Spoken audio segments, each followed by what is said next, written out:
Di ruang wawancara yang dingin di gedung kantor tinggi di pusat Jakarta, Sari duduk tegak di kursi pelamar, jantungnya berdegup kencang. Matanya bertemu dengan mata Aulia, pewawancara yang duduk di seberang meja, dan dalam sekejap, dunia seolah berhenti. Aulia, yang dulu dikenalnya sebagai jeluna di chatroom remaja 10 tahun lalu, kini adalah bos potensialnya, dan pengakuan rahasia dari masa lalu itu tiba-tiba meledak seperti bom waktu, membuat Sari kehilangan kata-kata dan mempertaruhkan segalanya. Sari ingat malam-malam itu dengan jelas. Saat berusia 17 tahun, di kamar kecil di rumah orang tuanya di Bandung, dia sering menghabiskan waktu di chatroom online, mencari teman yang bisa memahami kegelisahannya.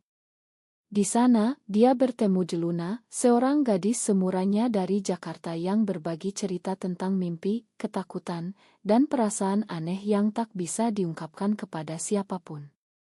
Mereka berbicara berjam-jam tentang sekolah, musik Aurit, dan perlahan tentang ketertarikan yang lebih dalam. Sari merasa aman di balik layar komputer, di mana identitasnya tersembunyi, dan untuk pertama kalinya, dia mengakui pada dirinya sendiri bahwa dia menyukai perempuan. Tapi kemudian, koneksi terputus. Luna menghilang setelah satu pesan terakhir, "Aku harus berhenti, keluargaku tahu." Sari mencoba mencari, tapi tak ada jejak. Hidup berlanjut, Sari pindah ke Jakarta untuk kuliah, meninggalkan masa lalu itu sebagai kenangan pahit manis. Kini, di usia 27 tahun, Sari adalah seorang desainer grafis berbakat yang berjuang untuk mendapatkan pekerjaan impian di agensi kreatif terkemuka. Resumenya sempurna, portofolionya mengesankan, tapi wawancara ini adalah ujian terakhir. Saat dia memasuki ruangan, dia tak menyangka akan bertemu Aulia lagi. Aulia, sekarang 28 tahun, adalah direktur kreatif di perusahaan itu, dengan rambut panjang hitam bergelombang, mata coklat hangat yang dulu sering digambarkan dalam cat sebagai di mata yang bisa membaca jiwa. Sari merasa napasnya tercekat. "Apakah dia ingat aku?" gumam Sari dalam hati. Aulia tersenyum profesional, tapi ada kilatan pengenalan di matanya. "Selamat pagi, Sari. Silakan duduk," katanya dengan suara tenang, tapi Sari bisa merasakan getaran di udara. Wawancara dimulai dengan pertanyaan standar, pengalaman kerja, isi kreatif, alasan memilih perusahaan ini. Sari menjawab dengan percaya diri, tapi pikirannya berputar-putar. Bagaimana jika Aulia ingat? Bagaimana jika masa lalu itu muncul dan menghancurkan peluangnya? Di Indonesia, di mana masyarakat masih konservatif, pengakuan seperti itu bisa menjadi bencana. Keluarga Sari, yang berasal dari keluarga Muslim tradisional di Bandung, tak pernah tahu rahasianya. Ayahnya, seorang guru agama, sering berkata bahwa cinta sejati hanya antara pria dan wanita. Ibu Sari, yang bekerja sebagai ibu rumah tangga, selalu mendorongnya untuk menikah. Sari pernah mencoba berkencan dengan pria, tapi selalu gagal, hati kecilnya menolak. Tiba-tiba, Aulia bertanya sesuatu yang tak terduga. "Dalam portofolio Anda, ada desain kampanye sosial tentang penerimaan diri. Apa yang menginspirasi itu?" Sari ragu sejenak. Desain itu lahir dari pengalaman pribadinya, tentang perjuangan menerima orientasi seksualnya. "Saya terinspirasi dari pengalaman pribadi dan teman-teman," jawab Sari hati-hati. Aulia mengangguk, tapi matanya menatap tajam. Setelah beberapa pertanyaan lagi, wawancara berakhir. "Terima kasih, Sari. Kami akan hubungi Anda segera," kata Aulia. Saat Sari bangun untuk pergi, Aulia memanggilnya pelan. "Tunggu sebentar. Apakah kamu Sari dari chatroom dulu, yang sering bicara tentang mimpi menjadi desainer?" Sari membeku. "Ya. Dan kamu Luna?" Aulia tersenyum tipis. "Benar. Kita perlu bicara." Mereka bertemu lagi di kai kecil di dekat kantor setelah jam kerja. Suasana kai ramai dengan orang-orang kantor yang pulang, tapi meja mereka terasa seperti dunia terpisah. Aulia menceritakan apa yang terjadi 10 tahun lalu. Keluarganya menemukan riwayat chatnya, marah besar, dan memaksanya untuk berhenti. Ayahku bilang itu dosa besar. Aku dipaksa ikut konseling agama, bahkan hampir dijodohkan, cerita Aulia dengan suara gemetar. Sari mendengarkan, hatinya sakit. Dia juga punya cerita serupa. Setelah kehilangan kontak dengan Luna, Sari mencoba menekan perasaannya, berkuliah di Jakarta, dan fokus pada karir. Tapi sekarang, bertemu lagi, perasaan lama itu bangkit. Aku tak pernah lupa kamu, kata Sari. Aulia menatapnya. Aku juga. Tapi ini rumit. Aku adalah atasanmu potensial. Dan aku sudah bertunangan. Sari merasa dunia runtuh. Tunangan? Dengan siapa? Aulia menjelaskan bahwa tunangannya adalah seorang pria dari keluarga sahabat ayahnya. Pernikahan itu diatur untuk menjaga reputasi keluarga. Aku mencoba mencintainya, tapi aku tahu ini salah, kata Aulia. Sari merasa marah dan sedih campur aduk. Kenapa kamu tak lawan? Kita bisa bersama sekarang. Aulia menggeleng. Keluargaku akan hancur. Masyarakat akan menilai. Di Indonesia, ini bukan hal mudah. Percakapan mereka penuh emosi, tapi mereka sepakat untuk menjaga jarak. Sari pulang dengan hati berantakan. Malam itu, dia tak bisa tidur, memikirkan pilihan-pilihan yang salah. Apakah dia harus mundur dari pekerjaan itu? Atau bertarung untuk cinta lama? Keesokan harinya, Sari mendapat panggilan dari dia diterima. Tapi dengan syarat, bekerja di bawah supervisi Aulia langsung. Sari ragu. Ini adalah mimpi karirnya, tapi juga mimpi buruk pribadi. Dia menerima, berharap bisa mengendalikan perasaannya. Di hari pertama kerja, Aulia bertindak profesional, tapi ada ketegangan tak terucap. Rekan kerja mulai bergosip. Direktur Aulia tampak dekat dengan karyawan baru itu, bisik salah satu. Sari merasa tertekan. Di rumah, ibunya menelepon, bertanya tentang calon suami. Kapan kamu bawa pulang cowok, Sari? Umurmu sudah 27. Sari menjawab sih, tapi hatinya semakin berat. Konflik mulai muncul. Dalam sebuah proyek bersama, Sari dan Aulia harus bekerja lembur. Di ruang kosong, mereka tak bisa menahan diri untuk berbicara pribadi. Aku tak bisa terus begini, kata Sari. Aulia menangis. Aku juga. Tapi pernikahanku sudah dekat. Sari merasa dikhianati. Kamu pilih keluarga daripada kita. Aulia membalas, kamu tak paham tekanan yang aku alami. Pertengkaran itu meninggalkan luka. Sari mulai mempertanyakan keputusannya. Apakah cinta ini layak untuk segala risiko? Hari-hari di kantor menjadi semakin sulit bagi Sari. Setiap pagi, dia melihat Aulia di ruang rapat, berbicara dengan percaya diri tentang strategi kreatif, tapi di balik senyum profesional itu, Sari tahu ada badai emosi. Mereka menghindari kontak mata berlama-lama, tapi dalam rapat tim, ide-ide Sari sering didukung Aulia, membuat rekan kerja curiga. Kalian berdua seperti sudah kenal lama, kata seorang kolega bernama Rina suatu hari di pantry. Sari tertawa gugup. Hanya kebetulan saja. Tapi dalam hati, dia tahu ini lebih dari kebetulan. Ini adalah takdir yang menyiksa. Malam itu, Sari bertemu teman lamanya, Maya, di sebuah warung kopi di kawasan Kemang. Maya adalah satu-satunya orang yang tahu rahasia Sari sejak kuliah. Kamu gila, Sar. Kerja di bawah mantan catromu yang sekarang tunangan orang, kata Maya sambil menggelengkan kepala. Sari menceritakan semuanya, pertemuan tak terduga, perasaan yang bangkit, dan konflik batin Aulia. Dia bilang dia masih mencintaiku, tapi tak bisa tinggalkan keluarganya. Maya menghela napas. Di Indonesia, ini berat. Keluarga, agama, masyarakat. Semuanya menentang. Kamu siap hadapi konsekuensinya? Sari tak yakin. Dia ingat bagaimana teman gayanya di kuliah diusir dari rumah. Aku tak mau jadi seperti itu, gumam Sari. Tapi hati kecilnya berbisik lain. Di sisi lain, Aulia berjuang dengan demon-demon dalamannya.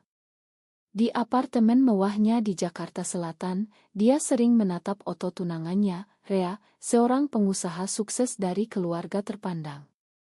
Rea baik, perhatian, tapi Aulia tak merasakan getaran yang sama seperti dengan Sari.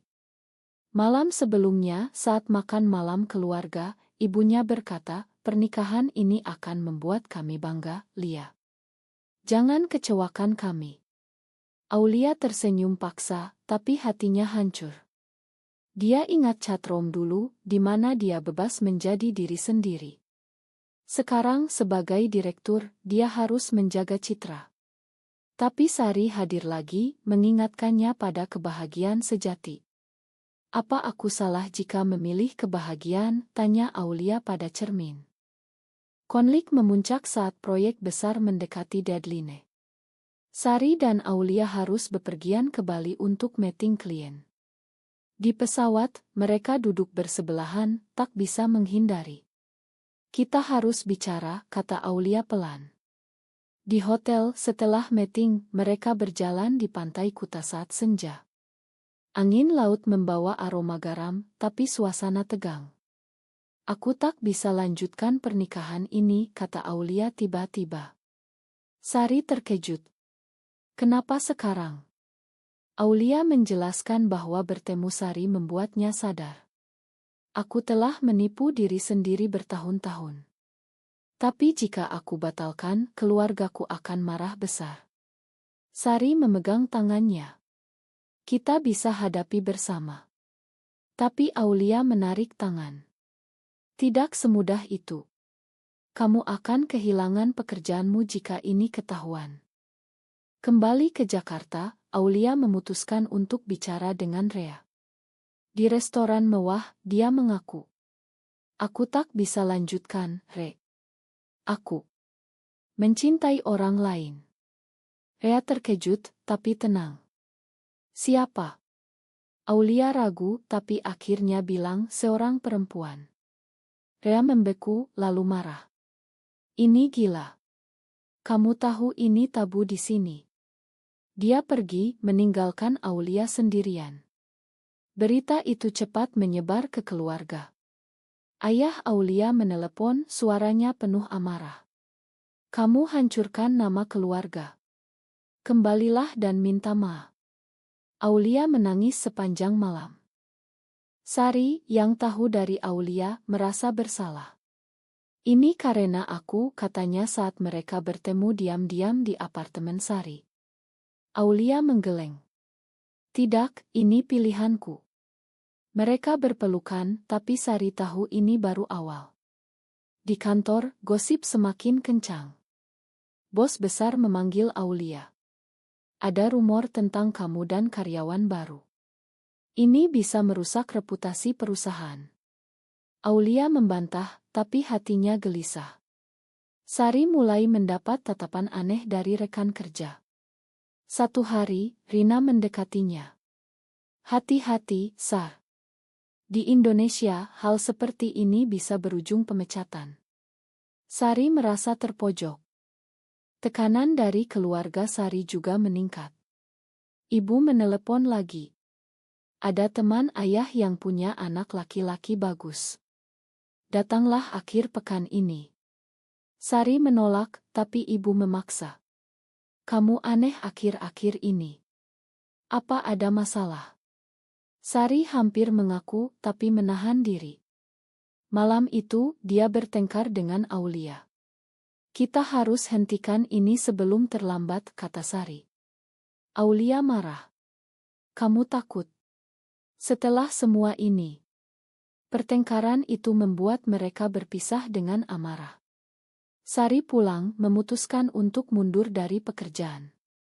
Tapi pagi berikutnya, Aulia datang ke apartemennya. Jangan pergi. Kita lawan bersama. Sari ragu tapi setuju. Mereka merencanakan untuk bicara terbuka dengan keluarga. Namun, rencana itu hancur saat ayah Aulia datang ke kantor. Dia marah besar, menuduh Sari sebagai penggoda. Kamu hancurkan anakku, teriaknya di lobi. Semua orang melihat. Aulia mencoba menenangkan, tapi ayahnya menariknya pulang. Sari ditinggal sendirian, dipecat secara tidak langsung oleh bos. Sari. Situasi ini terlalu rumit, kata Sari kehilangan pekerjaan impiannya, dan mungkin Aulia juga. Malam itu, dia menangis, mempertanyakan segalanya. Apakah cinta ini pantas untuk pengorbanan sebesar ini? Setelah kejadian di kantor, Sari merasa dunia runtuh. Dia kembali ke Bandung ke rumah orang tua, berpura-pura sakit untuk menghindari pertanyaan.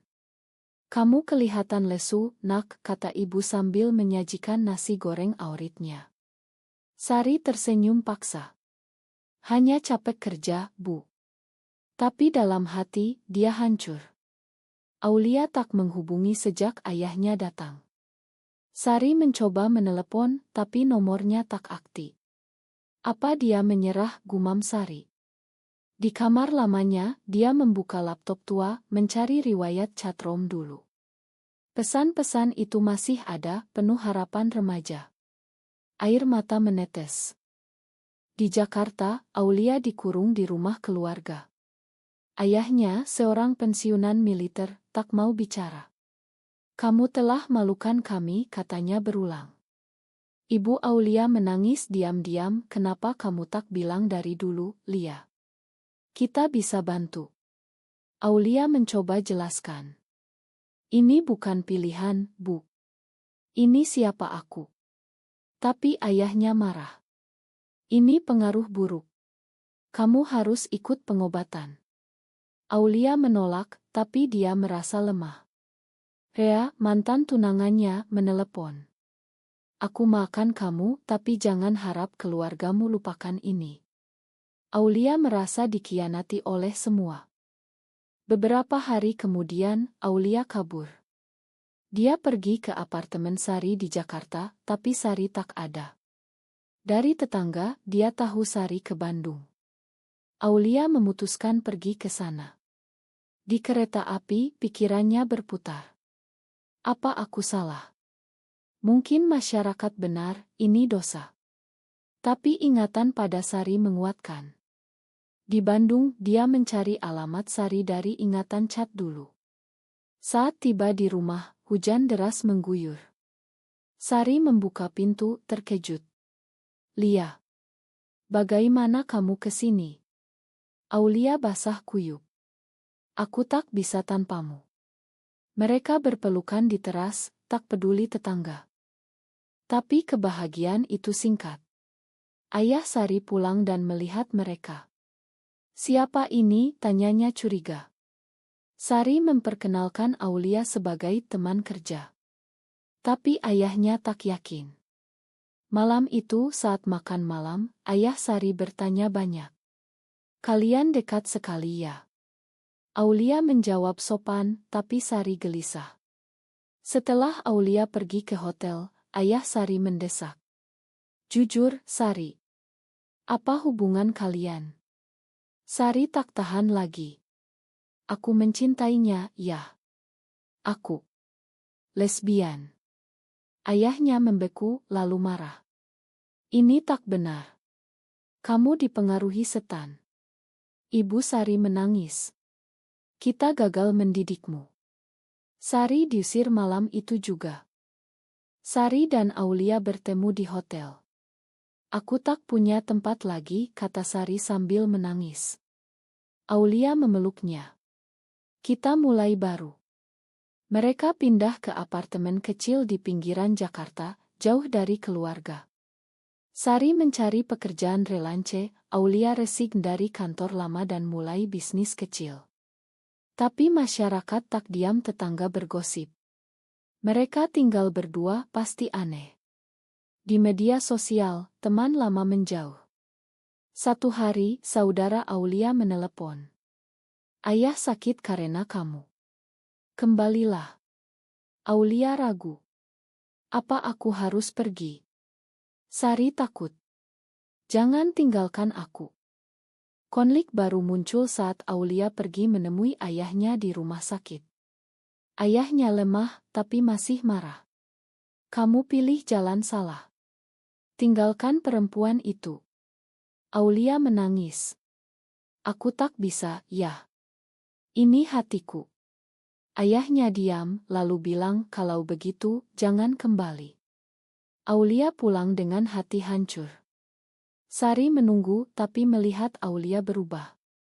Mungkin kita salah, kata Aulia. Sari marah. Setelah semua pengorbanan, mereka bertengkar hebat.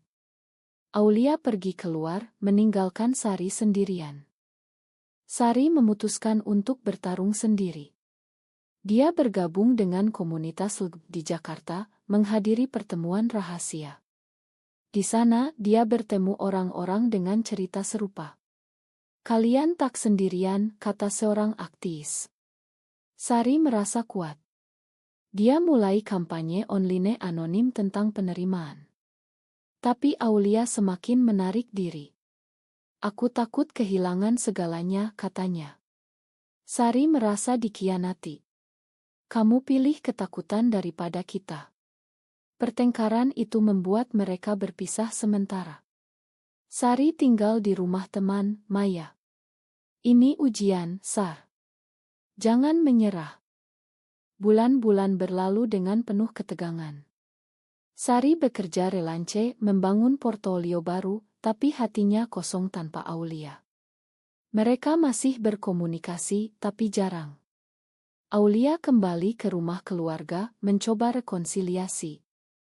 Aku akan coba normal, katanya pada ibu. Tapi dalam hati, dia rindu Sari. Satu malam, dia mimpi tentang Catrom dulu, bangun menangis. Aku tak bisa bohong lagi. Sari, di sisi lain, semakin aktif di komunitas. Dia bertemu dengan seorang wanita lain, namanya Lina, yang mengerti perjuangannya. Lina mengajaknya kencan, tapi Sari menolak. Hatiku masih milik Aulia. Tapi keraguan muncul. Apa Aulia benar-benar berkomitmen? Saat ulang tahun Sari, Aulia muncul tiba-tiba di apartemen Maya. Aku salah. Aku tinggalkan keluarga untukmu. Sari terkejut, tapi bahagia. Mereka berdamai, memutuskan untuk hidup bersama lagi. Tapi masalah baru datang. Ayah Aulia meninggal karena serangan jantung. Keluarga menyalahkan Aulia. Kamu penyebabnya, kata saudaranya. Aulia hancur, merasa bersalah. Di pemakaman, dia diabaikan. Sari mendukung dari jauh, tapi Aulia menarik diri lagi. Ini harga yang harus kubayar. Sari marah. Kita bayar bersama. Konflik mendorong mereka ke terapi rahasia untuk pasangan LGB. Di sana mereka belajar tentang trauma, tekanan sosial, dan pilihan etis. Apa benar mencintai sesama jenis itu salah? Tanya Sari pada terapis. Tidak ada salah benar mutlak. Yang penting kebahagiaan kalian. Masyarakat mulai bereaksi. Kampanye online Sari mendapat perhatian. Beberapa mendukung, tapi banyak yang menyerang. Ini melawan agama, komentar netizen. Sari diancam. Aulia takut. Hentikan, Sar. Ini berbahaya. Tapi Sari teguh. Kita harus ubah pandangan. Konfrontasi puncak saat keluarga Sari datang ke Jakarta. Ibu Sari menangis. Kembalilah, nak. Kami makan. Ayah Sari diam, tapi matanya penuh penyesalan. Sari menjelaskan. Ini aku, ya. Terima atau tidak. Ayahnya pergi tanpa kata, tapi ibu tinggal. Aku coba pahami. Aulia juga mendapat dukungan tak terduga dari ibunya. Ayahmu keras, tapi aku ingin kamu bahagia. Perlahan, hubungan membaik. Tapi masyarakat masih menekan. Di pekerjaan baru Aulia, bos tahu rahasianya. Ini bisa masalah. Aulia dipecat. Sari mendukung. Kita bangun bisnis bersama. Mereka mulai agensi kreatif kecil, fokus pada isu sosial. Sukses datang perlahan, tapi dengan harga, teman hilang, ancaman online. Tahun berlalu, Sari dan Aulia semakin kuat. Bisnis mereka berkembang menjadi suara untuk komunitas LGBT di Indonesia. Tapi luka lama masih ada. Sari sering mimpi tentang pengusiran, Aulia tentang ayahnya. Mereka belajar memakan diri sendiri. Kita pilih jalan ini dan itu benar, kata Sari. Aulia setuju. Tapi apa harga yang terlalu mahal? Suatu hari, mereka diundang ke seminar tentang hak LGBT. Di sana, mereka berbagi cerita. Kami bertemu di chatroom remaja, hilang kontak, bertemu lagi di wawancara kerja. Cinta kami hadapi keluarga, masyarakat, dan diri sendiri. Penonton terharu. Tapi di luar, demonstran anti-LGBT protes. Kalian dosa, teriak mereka. Sari dan Aulia pulang dengan pengawalan. Ini realitas kita, kata Aulia. Klimaks datang saat ibu Sari sakit. Sari pergi ke Bandung. Ayahnya menyambut dingin. Kamu datang karena ibu. Sari mengangguk. Di rumah sakit, ibu berbisik. Aku bangga padamu, nak. Hidupmu bahagia. Sari menangis. Ya, Bu. Dengan Aulia. Ayah mendengar, diam setelah ibu sembuh, ayah bicara. Aku tak setuju, tapi kamu anakku. Rekonsiliasi kecil, tapi berarti. Aulia juga mendapat kedamaian saat saudaranya datang. Ma, Lia. Ayah salah. Mereka peluk. Hidup mereka stabil, tapi pertanyaan tetap, apakah semua pengorbanan ini layak? Mereka bahagia tapi dengan bekas luka. Cerita mereka menginspirasi banyak, tapi juga menuai kontroversi.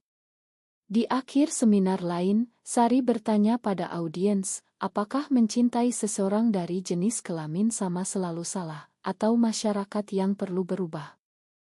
Apakah pilihan Sari dan Aulia benar, atau mereka seharusnya menyerah pada norma sosial?